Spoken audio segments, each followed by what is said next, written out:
Here we go. Hi, my name is Jay. Your name is? Kent. Kent, good to meet you.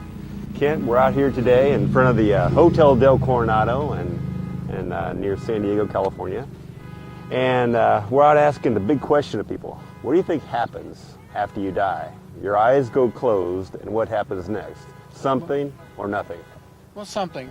Life is a continuation. Mm-hmm. It's not a start and go thing. Okay. So, Okay. So how does that work? So your eyes close and your soul goes on, or does it? the soul how does it goes work? on. Okay. Where does it go in your Heaven. beliefs? Heaven? Just reincarnation. Reincarnation. And to your same. Until you reach a certain level of consciousness. Okay. And then after that, I don't know. Okay. You're not returning. Okay. So does that come from a particular faith that you believe in, or is that something that you just kind of done studying and that's kind of it makes the most sense to you? Well, it makes sense, and it's not a religion. Mm-hmm. It's just a way of believing. Mm-hmm. And Okay. we came out here to attend the Masterpath seminar. Masterpath seminar. Mm-hmm. Okay. This is Yeah. Have you had this belief for a number of years of your life, or is it something that's been recent? No. It's within the past. I guess maybe I've lived it that way for quite a while, Mm-hmm. and it's a belief that I've always pretty much had, Mm-hmm. Mm-hmm. Mm-hmm. because religions are run by man. Okay. And Okay. So you think it can be it's fallible because it's run by man? Pardon me? It's somewhat fallible because it's run by man, Right. right? Mm-hmm. People can kind of twist whatever they want into it, and, Right. Mm-hmm. and then get everybody to believe it. Right. Well, before we go on the interview any further, my wife and I were Christians. Mm-hmm. Okay, so we believe in Jesus Christ. We believe in a heaven and a hell. And I guess the question is, why do we believe that? Because your point is, I guess you might think that Christianity is man-made. Right. Okay, so you think. Well, it was not during Christ's time. Mm-hmm. He was a true, what we call a sat guru. Mm-hmm. Mm-hmm. But when he died, he died. Mm-hmm. And so did the... So he's kind of a prophet in your Yeah. in your thinking. I guru guess you prophet. might call it that. Kind of a okay. So does that come from something you've read that kind of led you to that, or I mean, is this in your beliefs? They said he was a guru or a prophet at some point, or where do you get that? From the Bible itself, you get that from, or do you get that from another teaching? From another teaching. Okay. Okay. So they actually mentioned Jesus in that other teaching. Oh, yeah. Okay. Yeah. They were very respectful of Christ. Okay. Well, so after this life ends, we believe that if we've accepted Jesus Christ into our life, and we trust in Him, and we get our sins forgiven. Yeah. That's the thing. Yeah, get our sins You forgiven. can just wipe things out. Yeah. So. We in Masterpath don't. Yeah. Well, yeah. I guess that's the thing. So you think you're an overall pretty good person, though? Overall, and how does that work for you? What do you mean? I mean, as far as in your spirituality of that, you do something that's maybe not correct. Is there a way to get past that, or just kind of makes you go on in life? It's a karmic thing. Uh-huh. You build up good karma, bad karma. So if you do something wrong, like you tell a lie to somebody, Mm-hmm. your karma will be affected, and your life will Right. be affected immediately, or is No, that into your next life? Not necessarily. Okay. It could be in another lifetime. Okay. That it's cause and effect. Mm-hmm. So you got every life you live, you got to kind of work on being better, and before you get to that ultimate goal. Is that how it works? Yeah, possibly. Uh-huh.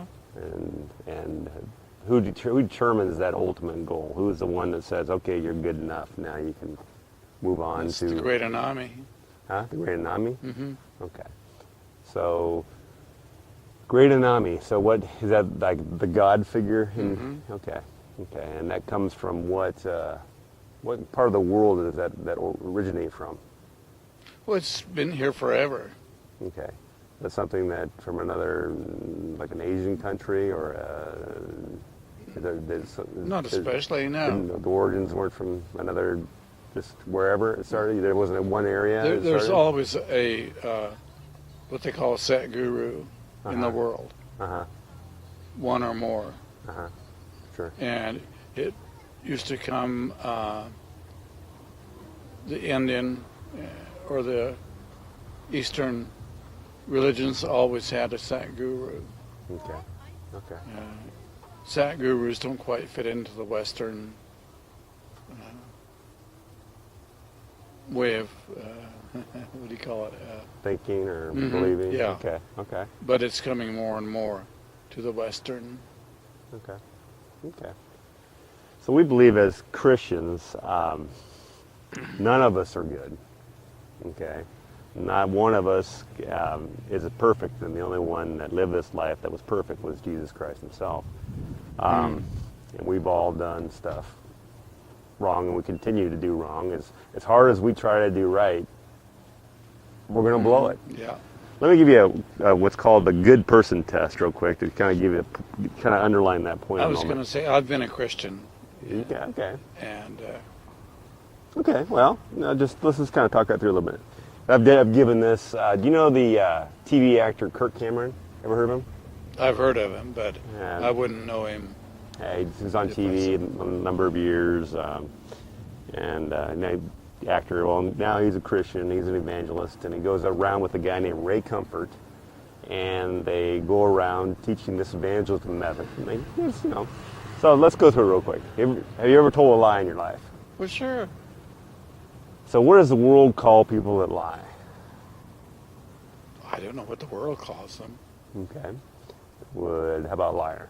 So if I came up to you and told you, I don't know, something that swindled you out of some money that you made, and you found out that I wasn't being truthful, what might you call, especially if it was a large amount of money, what might you call me? I don't know. I don't know if that would call you anything. Okay. All right. Well, most often you hear liar, right? Okay. Okay. Have you ever stolen anything in your entire life? Taken something without permission? I would imagine I have. I don't recall. Okay. Whether it be at work, taking some things from the office, or from one of your friends, or something that you needed from a store, or whatever it might be over the course of your life.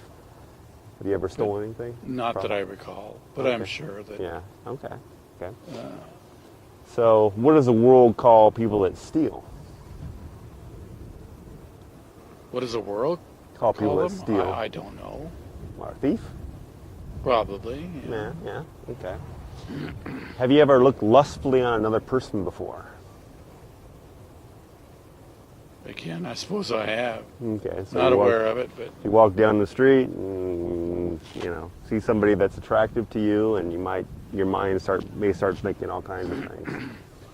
So we believe in the Bible, and Jesus said in the Sermon on the Mount that is adultery in your heart, because if you could, you would. And He knows your inner thoughts. I don't, but you do, and He does.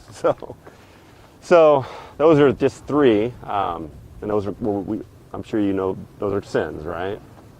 So no, not especially. No. Well, Christianity. Yeah, Christians would. The Ten Commandments and how that. Okay. Yeah, 10 Commandments are, according to Christ, not needed. Okay. So you don't. Okay, they're just. I think what it does, it points to whether or not your goodness. It points to you that we're really not good. It's kind of a mirror of you and us, all of us. That none of us are good. Oh, I wouldn't say that. That's okay. Okay. So we believe in, and like I said, in heaven and hell. So one day we believe we're going to come up before God, and He's going to judge us for what we did in this life. And based on the sins you just told me you did, do you think he's going to, and my way of thinking is correct, do you think he's going to send you to heaven or hell? Neither. You'll just be reincarnated with the karmic.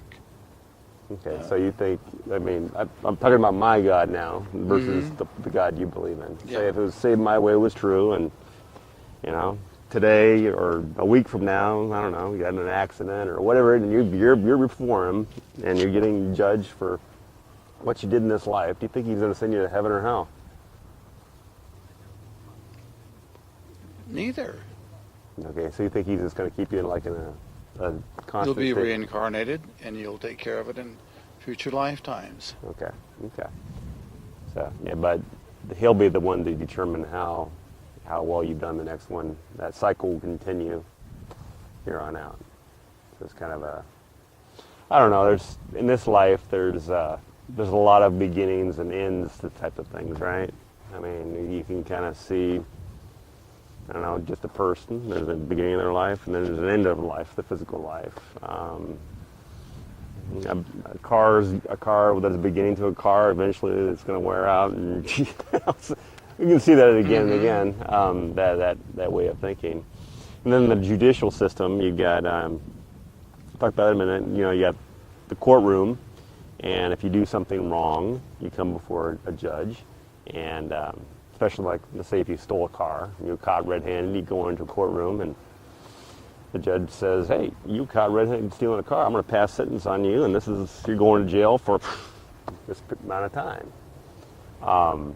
So there's punishment for things we do wrong, and we see that also again and again. Yeah. So whether it's through your parents to a child, it's just, or your employer to you, or for doing not the correct thing at work, whatever it may be. It's just a model we see over and over and over again in life. So in the example of the judgment day, you know, there's a penalty for the things that we did wrong. That's in your opinion. Yeah. So we believe that Jesus came into that same courtroom and he paid your bail, and he's going to get you out of that situation, and he's going to allow you to go into heaven. So that's what we believe. Okay. I mean, that's the kind of an analogy to help you understand that. Oh, I understand. Yeah, that, sure. So, I understand what your thoughts are. That's a cop out. It's okay. So that's a cop out. Okay. So, well, you know, I guess it comes down to whether you believe in the Bible and the teachings of the Bible. And have you ever visited Israel and actually seen some of the things they talk about in the Bible? They're there. Or if you actually went there and saw for yourself that they're there. You know, it's historically, I mean, there's a lot of names, places, dates. It's all lined up in there. It's just and it's been around for a very long time. It's been burned. It just continues to be. It's one of the, man has tampered with it. Yeah. Man has tampered with it since the beginning. Well, I would beg to differ with that. I think that the man, God inspired men to write that Bible. Yeah, I do think that. But when they wrote that Bible, they were in different places in the world when they wrote it, and then when everything came together, a long time. They didn't all go into a room and write it themselves. They were different spots, and they didn't have FedEx back then, and they couldn't, you know. Put in their own grind on things. Yeah. So that's our beliefs, and you know, you have different beliefs, and you know, we come. Life's a journey, right? You believed in different things over your life, and this is where we're at right now in our life, and we're holding firm to that, and this is why you're at. You had certain things probably happen in your life that are different from ours. I want to tell you a little bit about something that happened to us, that's a testimony in our own lives, that maybe it'll make you think a little bit. Hopefully it will. Do you remember the 2007 wildfires here in San Diego? Did you hear about them at all? Yeah, it was just massive fires everywhere.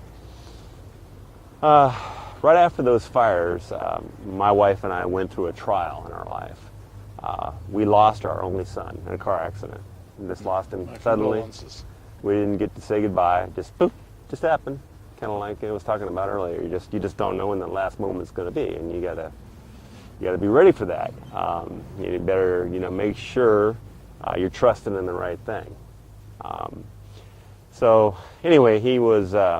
What happened was he just graduated from local high school, Steel Canyon High School here, and where he was an AP calculus student, a cross-country runner since the age of 8. He won races all over California. And day of the accident, the night before the accident, he got a brand new pair of running shoes from a shoe store that was sponsoring him to wear them and gave it to him for free. So he jumped into this car, his used car, that he'd been driving for 1 week when it happened, and much faster than the car that he was used to. He was used to driving a 4-cylinder Jeep. And he sped up the freeway, trying to be on time for a running class up at Mesa College here in San Diego. Flying up the 94 West freeway, and suddenly he lost control of the car. We think something failed in his car, but his car was so obliterated we couldn't tell. Anyway, the unusual part comes where he lost his life.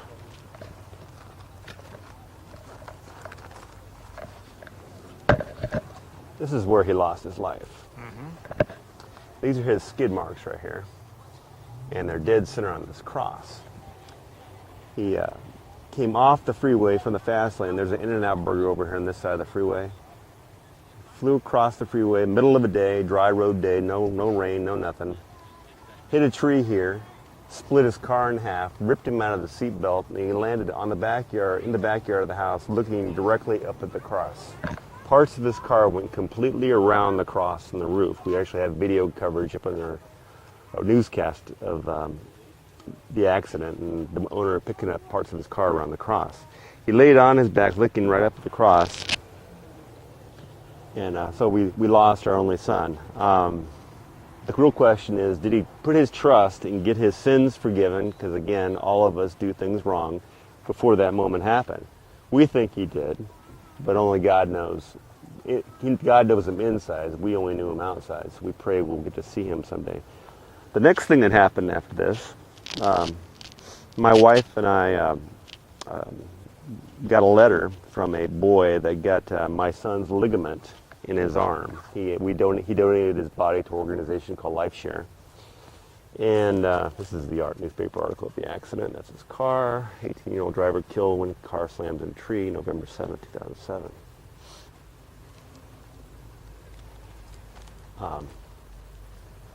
We got a letter from a 18-year-old boy. Would you mind reading that letter real quick for the viewing audience here? Just wanted to hear it.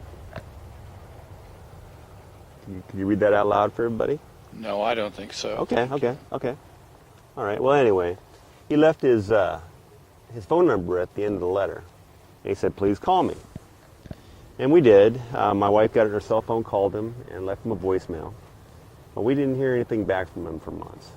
Months back went by, no call back, no nothing. Well, my wife and we're foster youth mentors. We take kids from the county out that have no homes, and we take bike ride with them, camp with them, that kind of thing. One day we were taking our foster youth mentee, who knew my son really well. We were all together in the car, and we were driving on the 94 West freeway, and we were right in the front of this house on the freeway, driving to Coronado, actually coming here. And my wife's cell phone rings. Who do you think was calling us for the very first time wanting to talk to us? It was Blake, the kid that got my son's ligament. So we're all stunned. He's calling us right then, so my wife invites him to dinner, and we have dinner with him up at the Claim Tripper restaurant up in Carlsbad. We all sit down together, and Blake starts asking us questions. And Blake asked the question, "What kind of car did Devin pass away in?" And we told him it was an Acura Integra and the model and everything. And he looks at us funny, and he says, "I drive that same car." Then we find out his mother, who was having dinner with us also, is a CASA, which are like foster youth mentors. They take kids from the county out and they shop with them and that kind of thing. So all this stuff was hooking up, and we believe God was involved in all this. And just like I know he's involved with it today as we sit here today and talk with you, and I know he wants you in heaven. I don't think it's by chance I'm sitting here today talking to you. Wants. I think God wants you in heaven. Well, I don't think he does. Okay. Well, I don't think that's attributing emotion to him. well, I And think he that is not. but I think my belief in God is that He's involved in our lives. All right. I came out at this time. I found you sitting here. You can. I mean, I'm not forcing you to believe this. We're just talking. I pray that someday you'll do a little more closer look at the Bible and really kind of look at what's behind it. Maybe even if you have an opportunity to go visit some of those places and see for yourself. Like I said, life is a journey. It's God could have forced His belief on you. He could have said, you know what, you're gonna believe me, no matter what. And we'd all be walking around like robots. But I think that He gave us all a choice, and He wants us to think, this is a very complicated world I got around me. There's too much design in it. Our bodies alone, when you think about all the design that's in that body, your nerves, your blood, your eyes, everything in your eye has to work together simultaneously just to be able to see. There's a designer, creator to it all, and we believe that's the God of the Bible. But anyway, you got any questions for me? No. No, I thank you for your time. I think I understand Okay. where you are, Oh yeah. and I'm not near that. Okay. Well, like I said, things happen in our life. Yep, right. Yeah. Couple of things back here. Have you ever seen that before? This is what the kind of the glue in your body. It's called laminin, and it's amazing that God used crosses all over our body to hold everything together. And it points to a verse in the Bible. It says, the Colossians 1:15 through 17.